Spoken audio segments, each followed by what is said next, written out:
Well, welcome everybody. Happy Wednesday.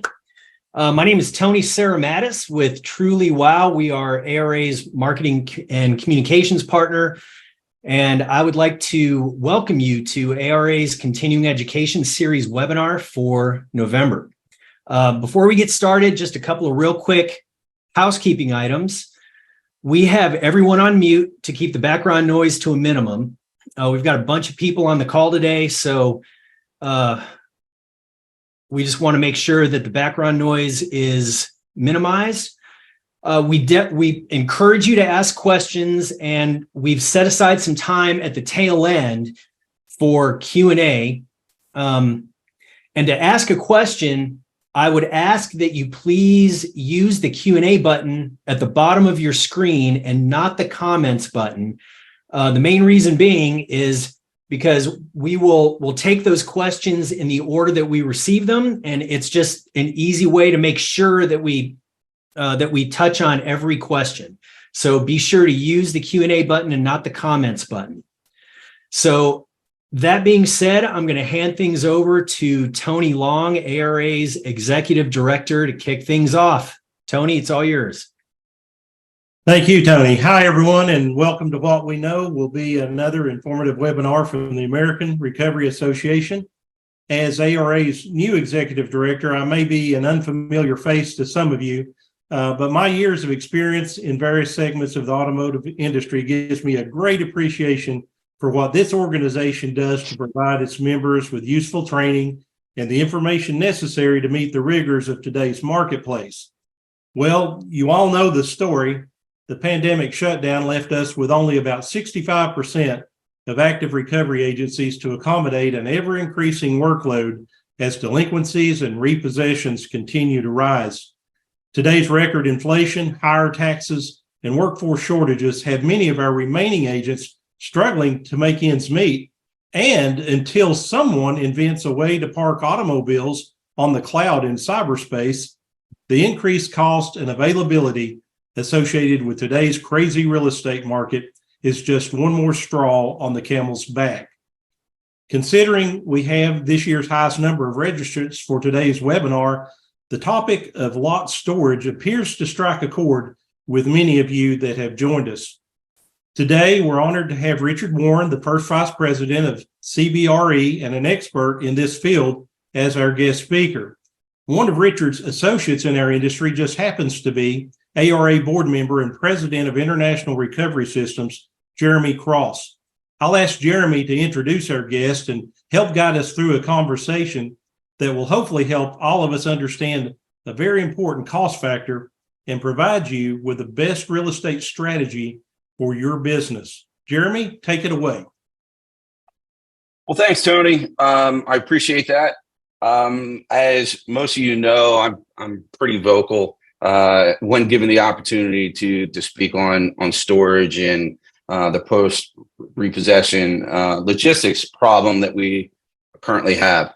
I thought no better of an opportunity than to introduce you all to someone who I am personally working with, Mr. Rich Warren, who is helping IRS secure property and things over the last year. And in my getting to know him and working with him, he has educated me a little bit more about exactly what this specific type of real estate is and what are some of the problems that I'm facing now that I didn't face a few years ago. So I thought it would be a perfect opportunity to bring him and his knowledge to the group and give us a 10,000-foot view of what's really happening in our world and why are we having such difficulties growing our footprints and getting space. So without further ado, let me turn it over to Rich. Rich, take it away.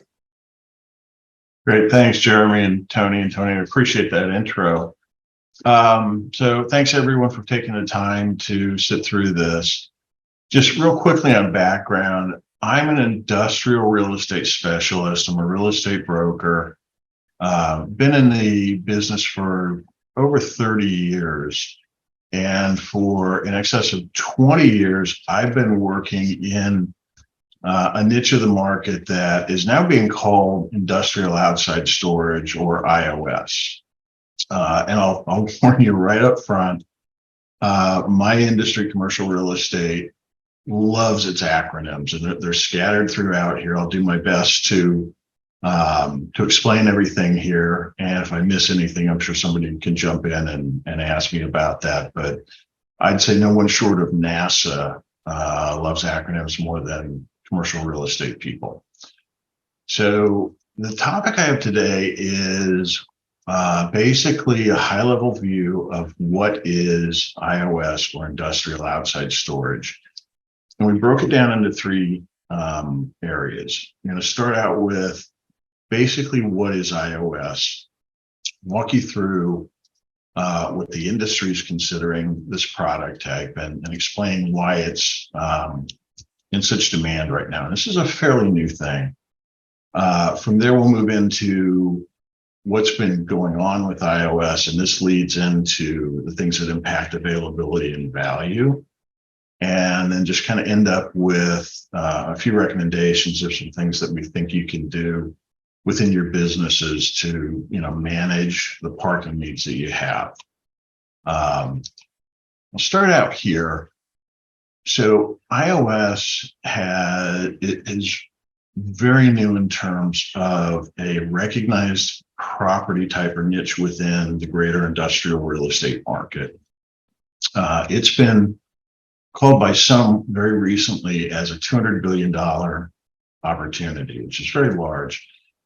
Probably 5 years ago, no one was talking about IOS. These were parking lots, these were truck shops, they were freight docks, and they were really flying under the radar screen.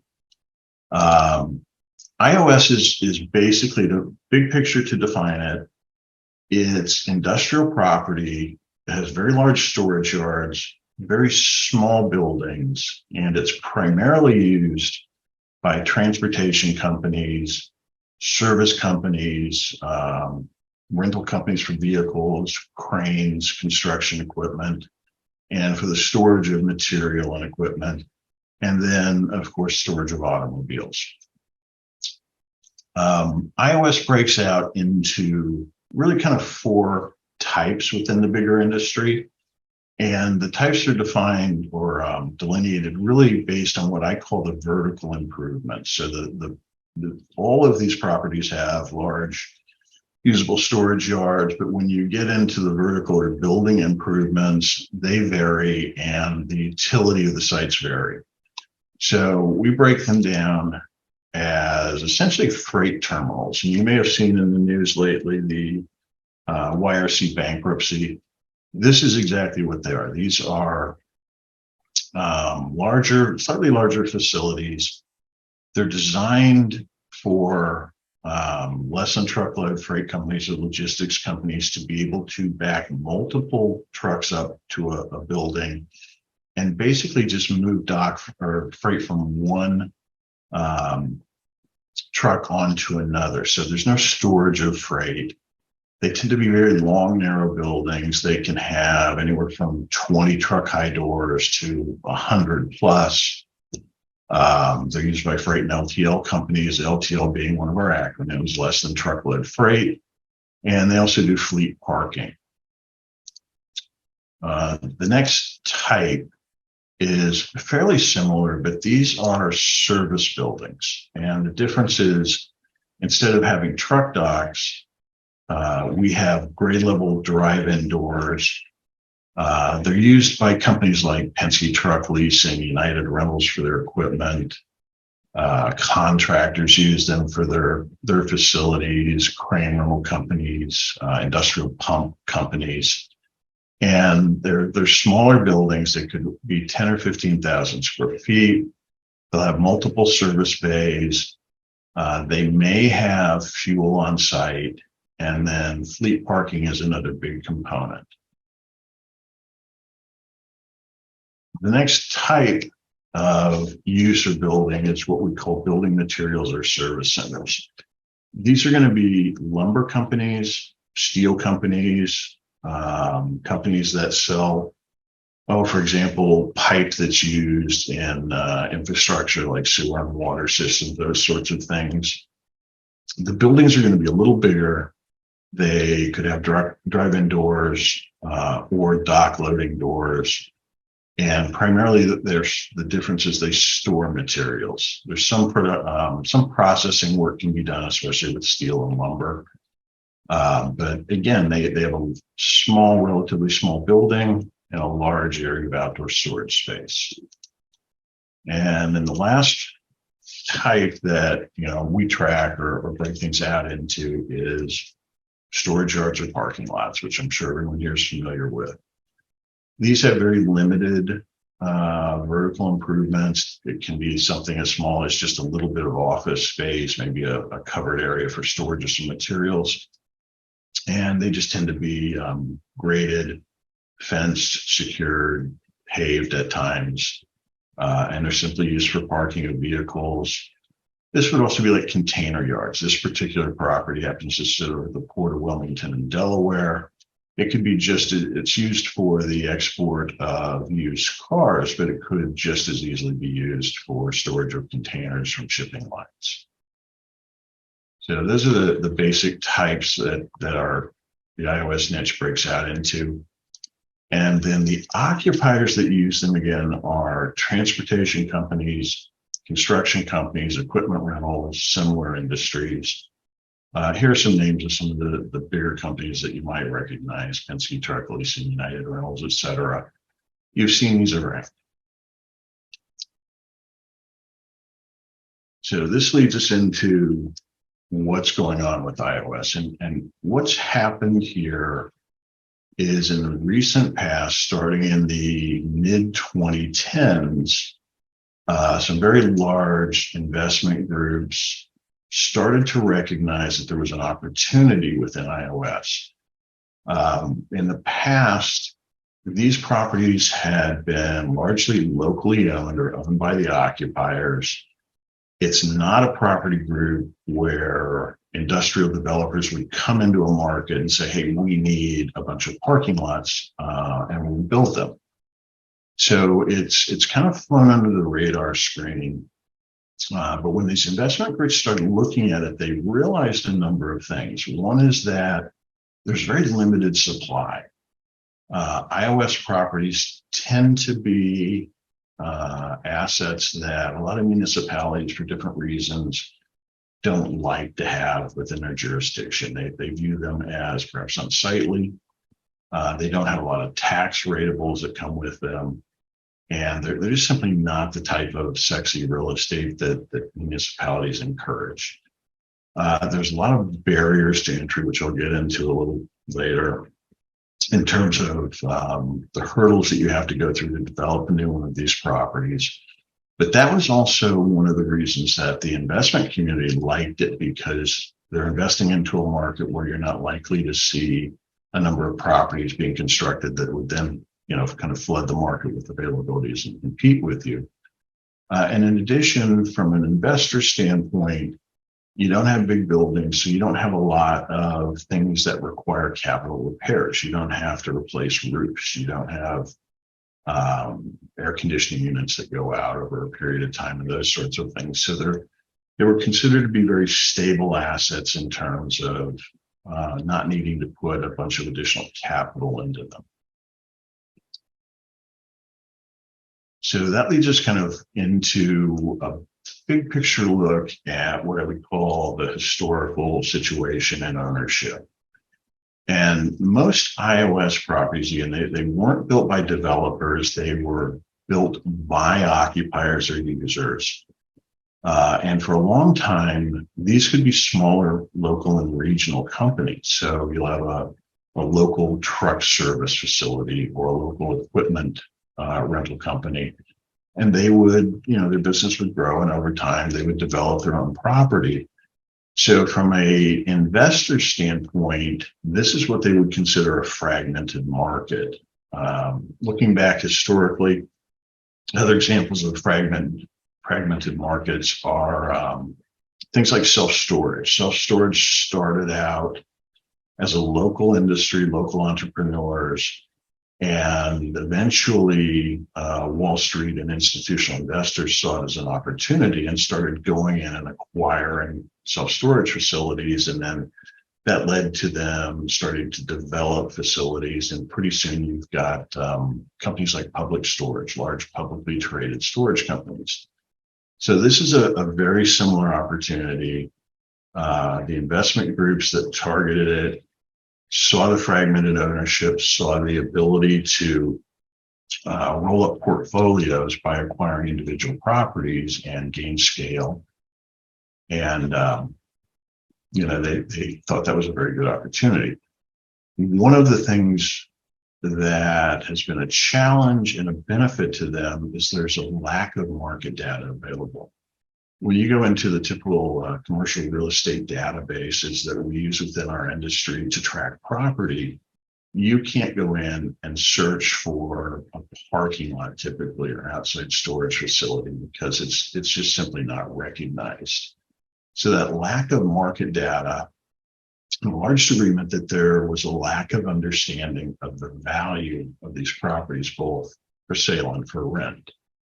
And as investors came in very, very early on in this, what they found is that, number one, a lot of properties were leasing for rental rates that were low relative to the underlying value of the property. When you looked at the property from what would it take me if I were able to reproduce this? So reproduction would be acquiring land, developing the land, paving it, building the improvements.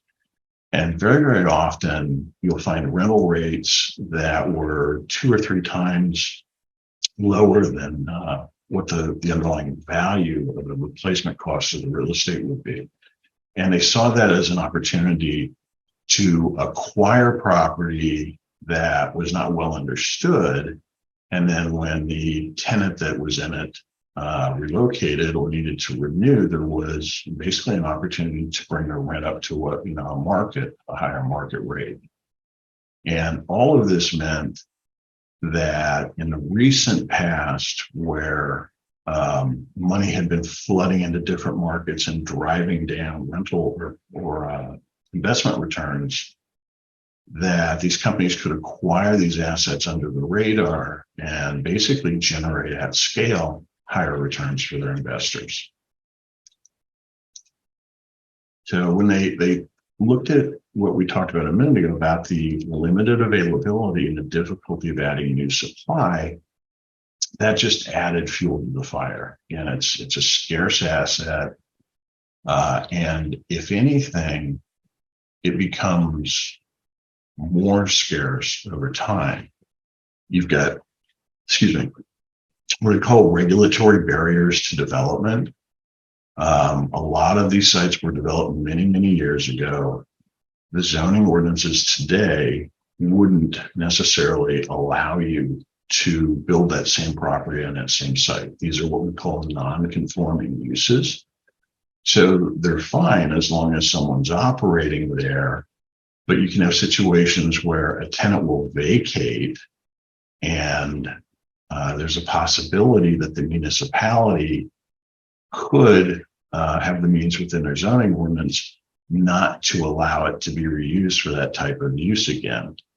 Non-conforming uses it's a very important factor when it comes to evaluating property, because you could have someone who's been using a parking lot for 20 or 30 years.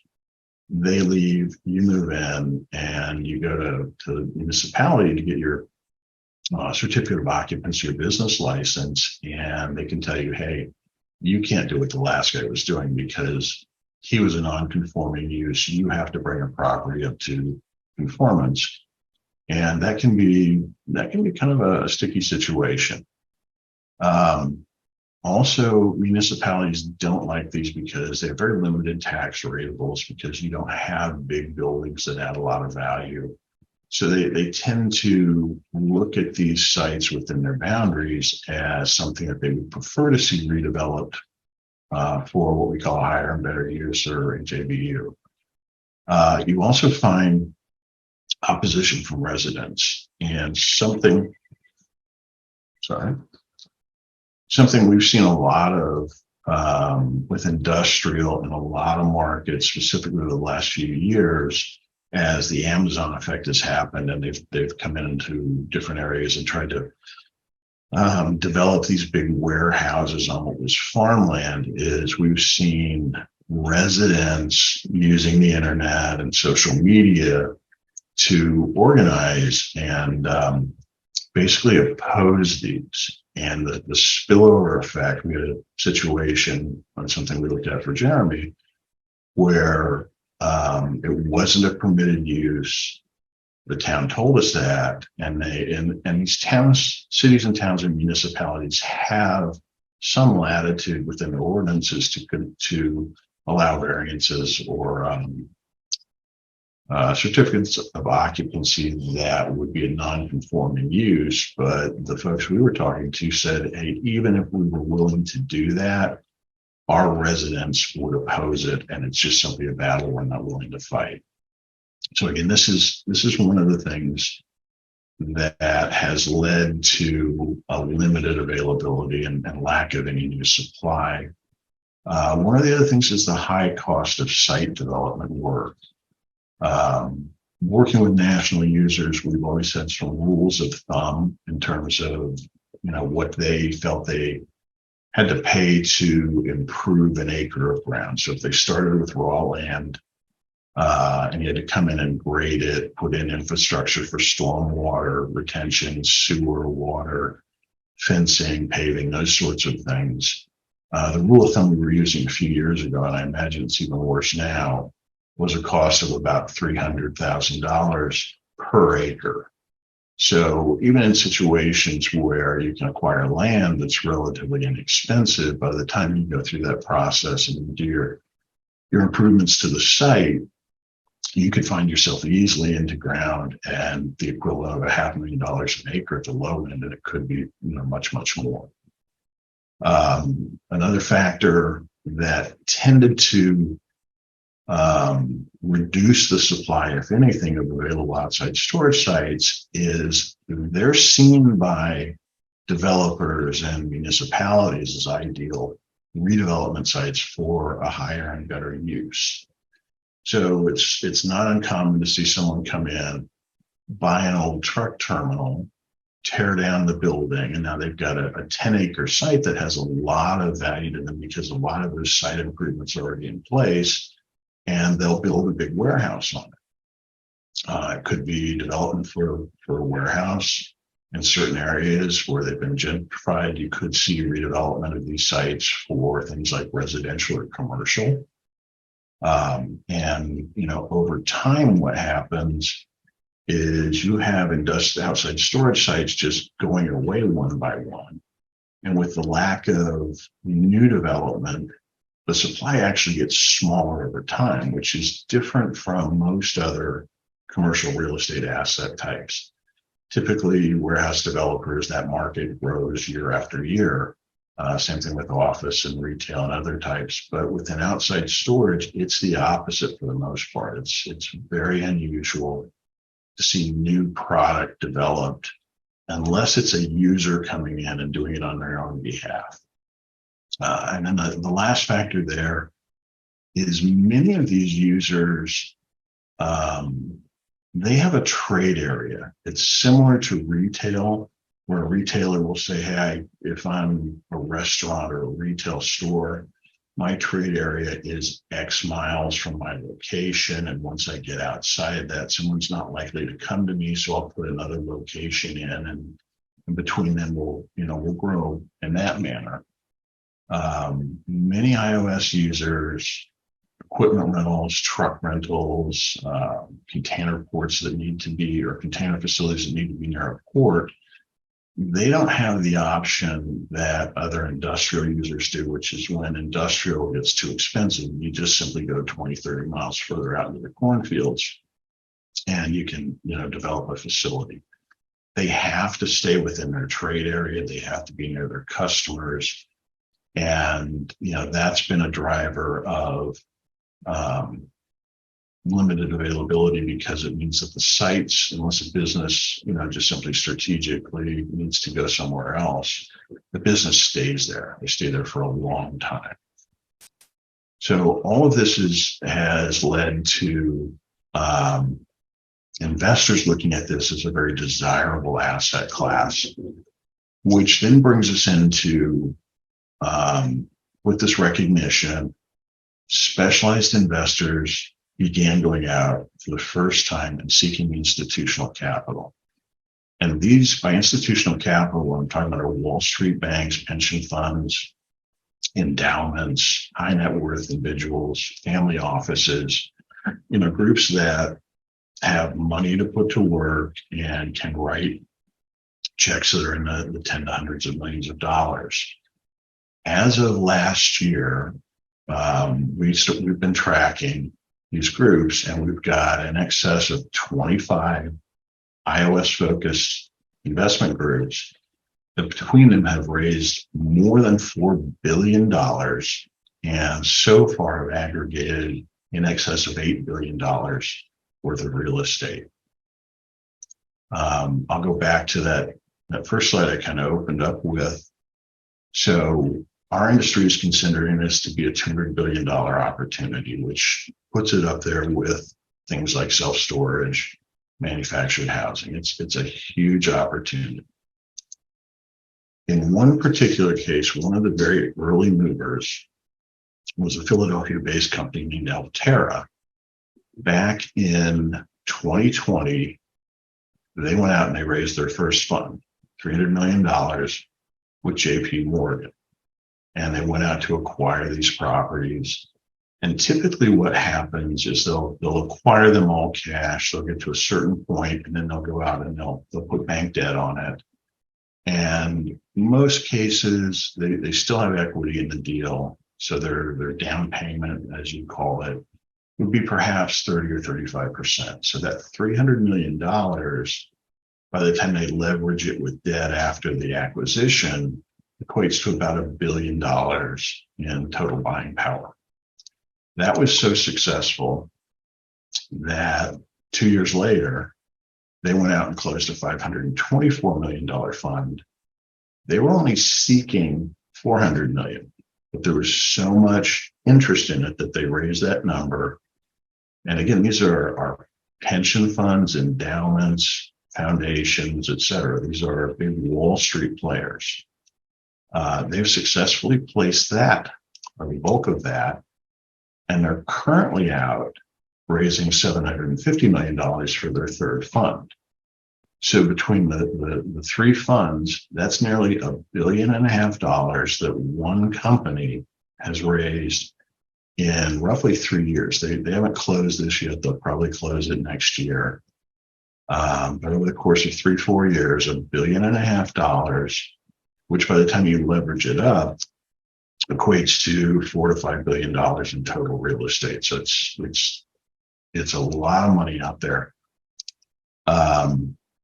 They have acquired properties in 30 states, more than 200 of them. This is again over the course of 4 to 5 years. It really took off around 2018, 2019. Another group, Catalyst, similar group, just closed on $100 million. They've raised nearly 300. Criterion did the same thing, $360 million.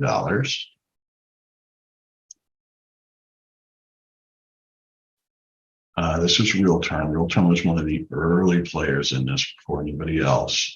They've got about a $500 million capital raise. Again, this was earlier this year, 2023. JP Morgan was backing Zenith for another $700 million. So you can see that there's a lot of money that has flooded into outdoor storage real estate in a very, very short period of time. I've been doing this 35 years. I've never seen this type of thing happen with a very niche specific asset type. So what this has done is it's created competition for properties. And these groups they're aiming to build their portfolios quickly. They want to get to scale so that their overhead costs can be spread across a lot bigger pool.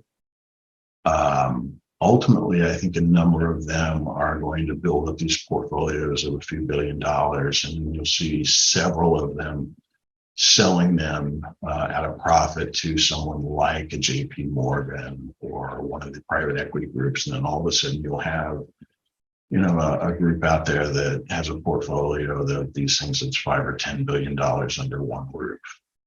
But again, they're trying to scale very quickly. And to do this, they're not relying on properties coming up for sale. They're going out and they have their own internal teams. You got a bunch of young, aggressive people sitting in offices in New York and elsewhere, calling property owners, because you can identify these things very easily by going through Google Earth and just looking for the right things and then tracking down the owners. And they're calling property owners out of the blue and basically saying, hey, would you like to sell your property? And a lot of these owners, again, are local, regional entrepreneurs.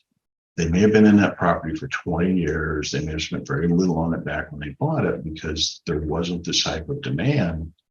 And we're seeing values in the Philadelphia area and South Jersey exceeding $1.5 million an acre. So you'll have someone with a 5-acre property who's been running their business. Maybe they're getting up to retirement age and not sure what they're going to do. And they get a phone call out of the blue from someone who's willing to pay them $7 million for a building that they didn't know was worth this. And a lot of them are basically taking it and sailing off into the sunset. So this flood of capital has pushed up sales prices. And, again, the logic behind this is the underlying real estate's very valuable because it's scarce. And the cost of replacing these, the cost of paving land, the cost of building these specialized buildings is so high that they can pay these values because the underlying value is there. But what that then means for the occupiers, the folks who have been leasing these things for years from local owners who, for whatever reason, just didn't understand the market, is they're almost all of a sudden way under the current rent they're paying is way lower than what this new owner who has just paid a premium for the property expects to get. And so this is, and a lot of these leases have been shorter term. They might have a few years left on them. They may have no renewal options. So the occupiers in these buildings are seeing rent asks that might be 2 or 3 times what they've been paying for years. And it's just creating a level of shock and resistance. So you're getting some pushback. I mean, there are many groups out there, perhaps some folks on the call here, who simply would say, well, I can't afford to pay 2x what I'm paying today and still run my business profitably. But then you go back to, well, what are you going to do? Because if you don't pay that rent and you can't just move 20 miles further away from your market, and because of the scarcity, there's not a lot of options available, you kind of run into a choice. It's almost existential. Do I pay the rent or do I go out of business? It's become very, very stressful. So popping over to where we're at today, because of the run-up in interest rates, because a lot of the cheap money out there is no longer available, it's become harder for some of these groups to raise capital. So it's starting to slow things down a little bit. There's still a lot of capital out there that hasn't been committed, that was raised before things started getting more difficult. But it's going to start putting brakes on it. And because of that higher cost of capital, and because of the fact that a lot of the occupier base, the tenants are already resisting some of these rate increases, where you can't just keep pushing rates up to astronomical levels.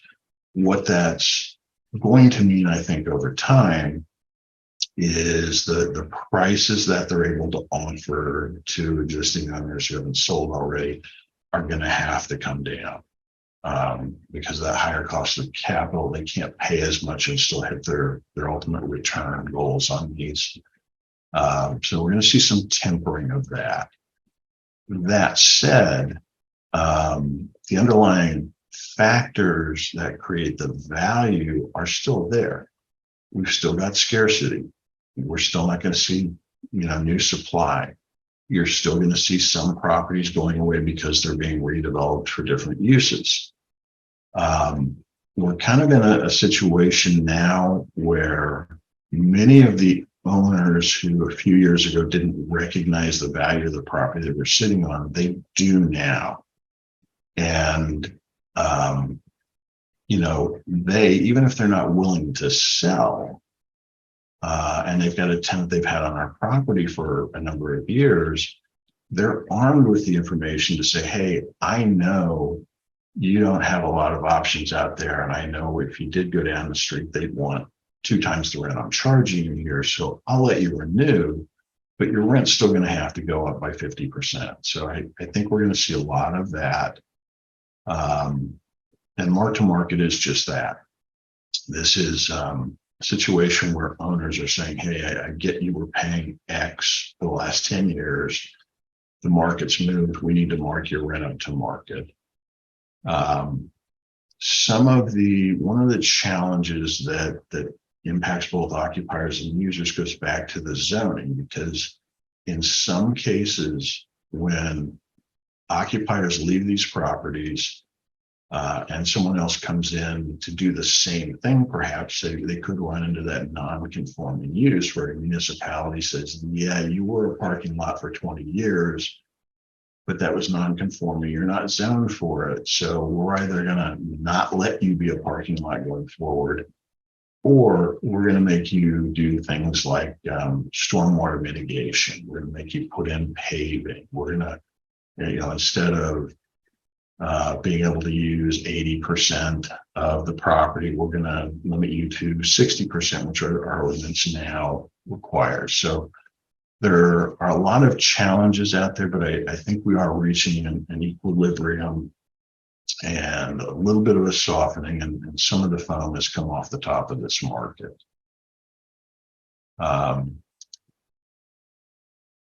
So our forecast, again, I probably already covered a lot of this. We think sales prices have probably plateaued in a lot of areas. We think rents are going to stabilize. They're not going to drop back down, but they're going to stabilize at these higher rates. There's ongoing price discovery between the owners and the occupiers. One of the unknowns, though, is with regional banks pulling back from lending, like we've seen this past year, property owners who have loans on their properties and who need to, and most commercial loans are for a period of 5 to 7 years, who need to go out and refinance, may have trouble finding banks that are willing to lend to them. What we've been hearing is that many banks are trying to reduce their exposure to commercial real estate and build up their capital reserves. And one way to do that is when a loan comes up for renewal, not to renew it. And if that property owner needs to go out to another bank or different bank, they can find that, they may not be able to get the financing they need. So there could be situations because of that where owners who don't want to sell, even owner occupiers, could end up selling as a way to pull some capital out of their property and overcome the challenges with financing. I think that's something that's going to play out over the next couple of years. So when we get into kind of what can you do? Because most of this, I think, probably comes across as a lot of gloom and doom in terms of people who need to lease parking lots. I would say, number one, be proactive. If you've got a existing landlord, or if you're looking for a new lot, you need to dig in a little more and kind of understand what the landlord's situation is. Try and understand, query them. Do they have financing? Are you thinking about selling? Have you gotten offers on it? Those sorts of things. Once you understand that, I would advise at this point, if you can get a rate that works for your business, lock in a longer lease. I don't see over time, even a 5-10 year horizon, where we're going to see a dramatic drop back in these rents. Again, it's scarcity and availability. It's a market that's just going to have less product as you go forward.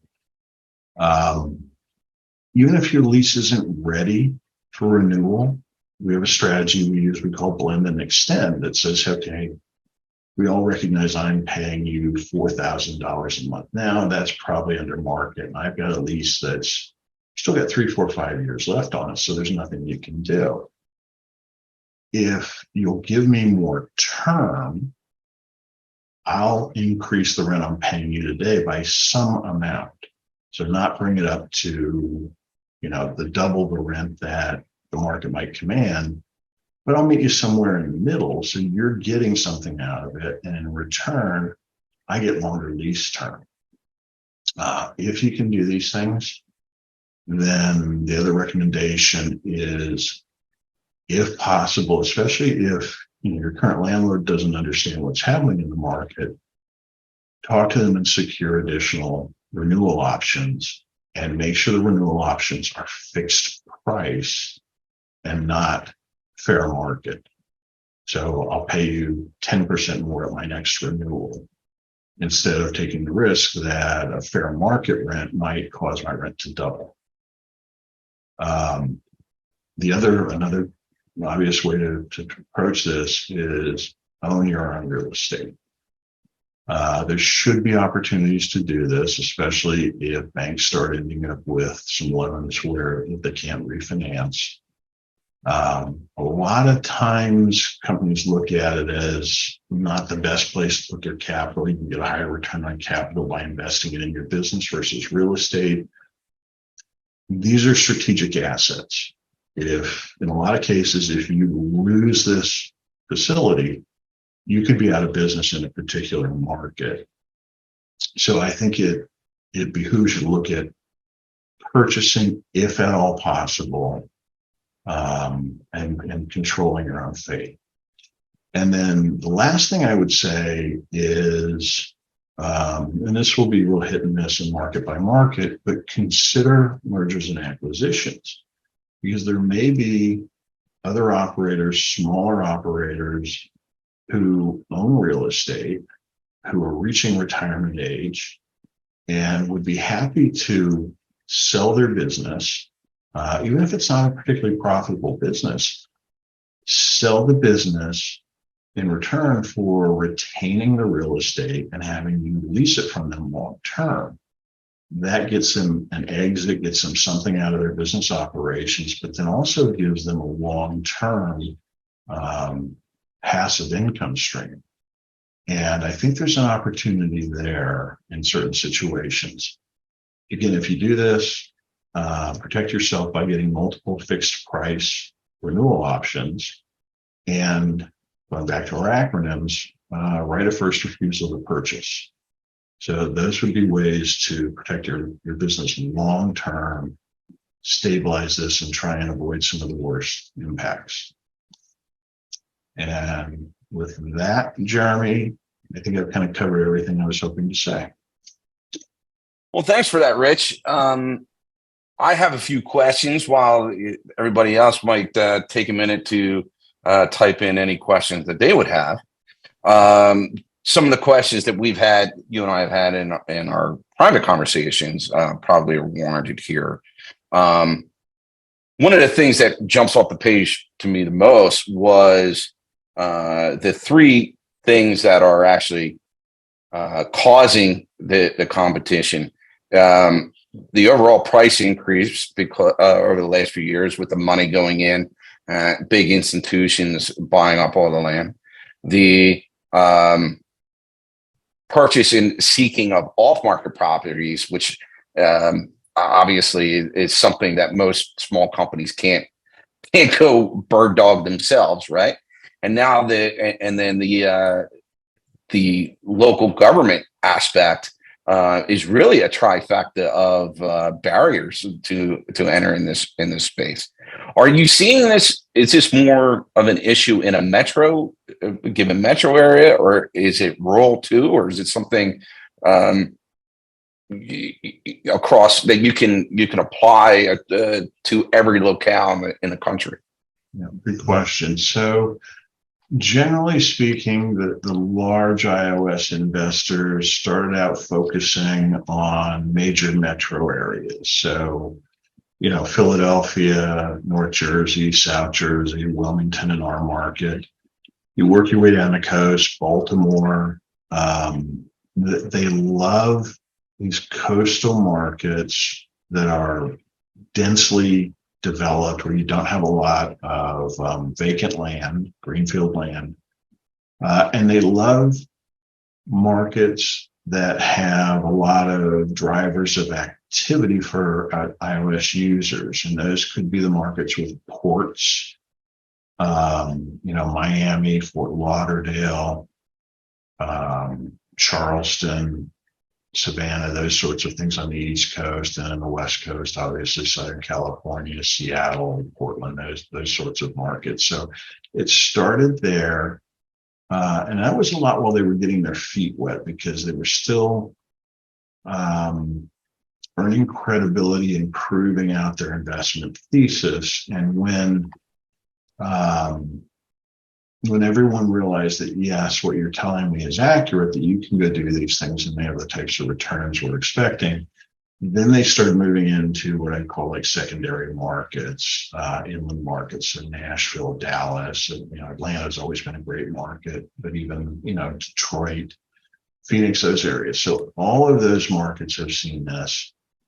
I would say when you start getting into the truly secondary and tertiary markets, you have not seen the professional investors come in and do this. What you have seen, though, is the light bulbs going off with the brokers, because in the past, I stumbled into this 25 years ago and saw how each real estate cycle we went through, it became more and more challenging to go into a market. There was a time in early 2000s where I could still go into, Dallas or Southern California, and we could find sites. And then, late 2000s, it became much more challenging. And it was around 2019, 2020 when the light bulb went off that this was becoming really difficult. So prior to that, most industrial brokers just drove by these things. The only time they look at them is if they had somebody who wanted to buy a piece of ground to build a building on, and they'd approach it that way. But they didn't understand the underlying asset value or any of the drivers. That's changed. There's brokers, will jump on whatever bandwagon is out there with people who have money that want to spend it. And so I think even in some of the secondary and tertiary markets now, the brokers are educating the existing property owners that, hey, there may be more value than what you realize here. Okay. If I was a prospective agent in a market and I wanted to go and find a lot, a couple questions that I'm going to ask. How would I best be served in starting that search? And would you recommend a lease first or a buy first approach? Okay. So the search, again, the properties are not in a database. So I can't go into the database that our company and most companies use and type in some parameters and have it pop up. Whereas I could go in and I could say, hey, I need 100,000 feet of warehouse, and I need this clear height and this much parking, and I could get that. I cannot do that. So what it means is that if you're going to go out and find this, you're going to need a broker's help, most likely, unless you're just simply driving up and down roads yourself, identifying things. And you're going to need a broker who has an understanding of the property type and spend some time on it, because the opportunities there, we know if I can go call on a business and just simply ask the question, hey, what if I could bring you a really good offer for your property? And the owner would say, well, I could bring it in. That there's an opportunity there to do a transaction without ever going through the listing process and marketing it and those sorts of things. You can just basically be a matchmaker by knowing who's buying and calling the people who have it and popping the question. So you identify that broker who's already doing that, and you say, hey, you might have assets, because I think I'm not certain, but based on our work together, some of your requirements are on the low end of size and scale, kind of below the radar for a number of these larger investors. So they typically want, minimum 3 acres in a building and on up from there. So you may have brokers who are working this market who found things like, smaller properties where an owner said, yeah, I'd be willing to sell, I'd be willing to lease. They've taken it to the iOS investors who said, yeah, it's a little small for us, so thanks, but no thanks. So now you've got someone who's working the market and who can find these things for you without the need to go in and have a database to help them do it. That's number one. Number two, I'm sorry, I forgot the second part of your question. So the first part was, how would we begin to start the approach? And you answered that. And the second one, would I be better served in this market going to a lease first approach or a purchase approach? Right. Okay. So I think that becomes partially a decision for your business, because my understanding is you and your clients need parking now. And it's going to take longer to find something to buy in some cases.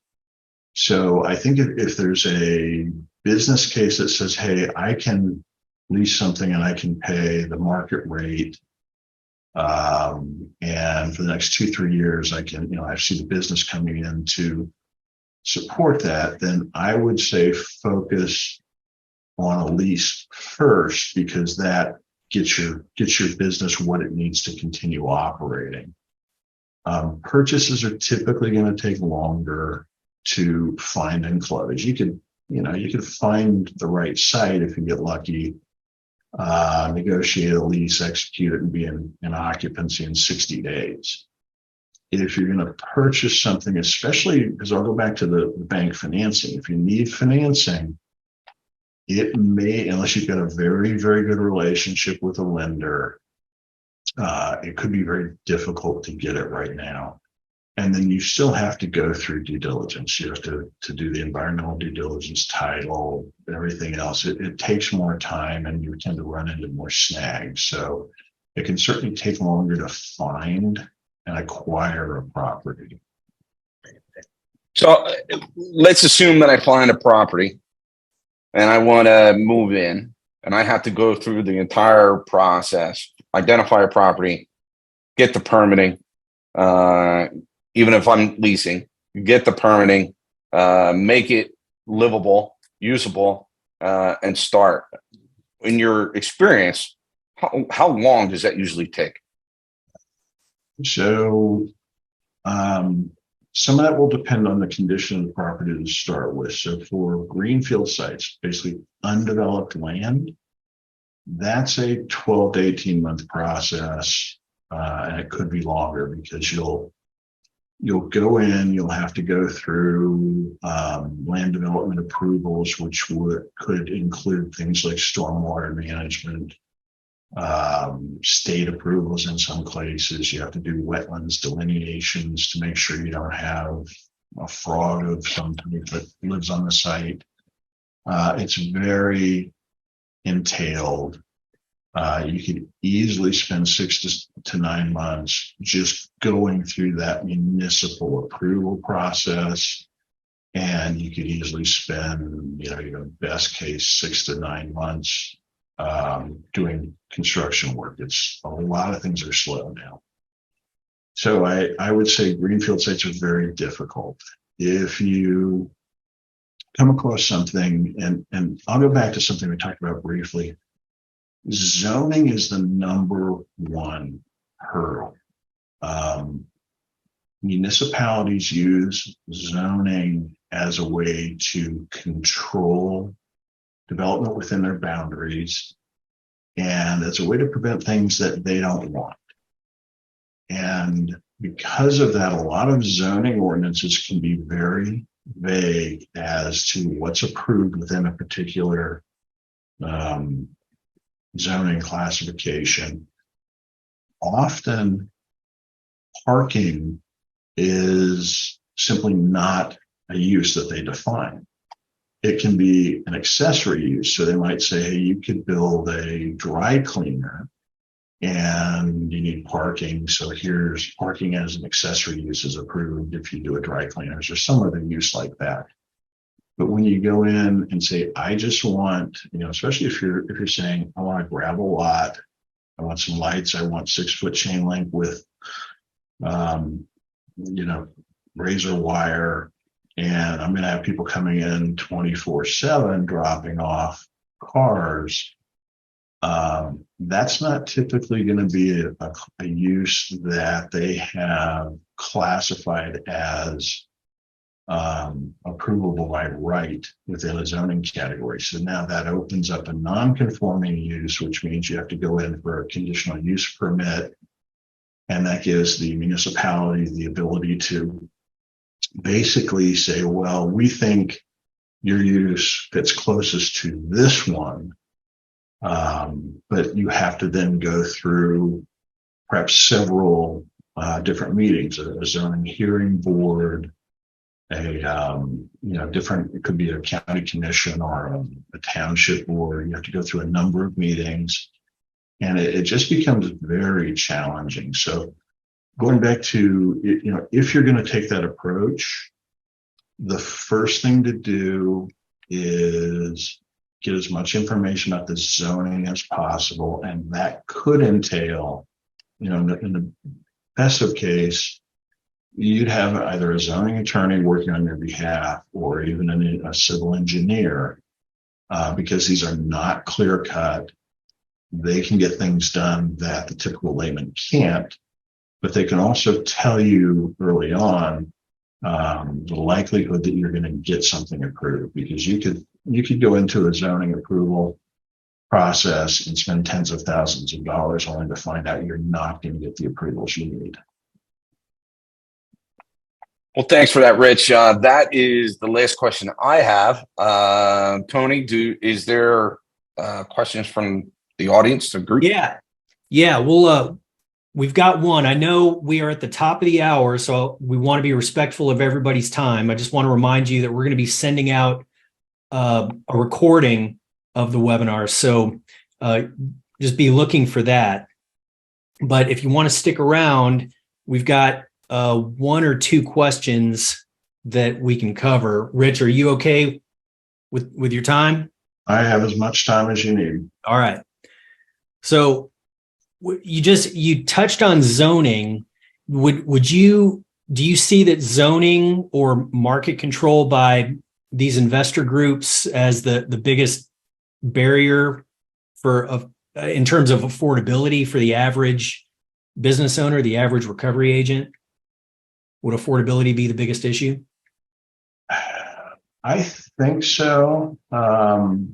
So markets vary all over the nation. in South Jersey, so we're just across the river from Philadelphia. It's kind of the Philadelphia metro market. We have seen rates go up to about $13,000 per acre per month. If I go down to Wilmington, Delaware, part of the same MSA, we're struggling to get rates that are $6,000-7,000 per acre per month. I think historically, a lot of users in these markets were seeing rates that were maybe $2,500 to $4,000. So the rates have definitely gone up. Affordability is a huge issue. And, zoning is really the key. When these professional buyers look at these sites, they try and acquire the cream of the crop. And those are the sites that do allow these uses by right without there ever being a question as, can you do the same thing again in the future? So along those lines, this leads into the second question. Are these properties that are being purchased by these investors, are they being repurposed for things other than storage, or are the new owners simply increasing the cost, increasing the lease rates or the cost of lease? Well, they're being repurposed for the different, they're usually used within the type of vertical improvements that they have, with the caveat being, here's a property that I might broadly say is a service facility. You've got this small building. You could bring vehicles into it and work on it, but that's not where the value is. The value is here. So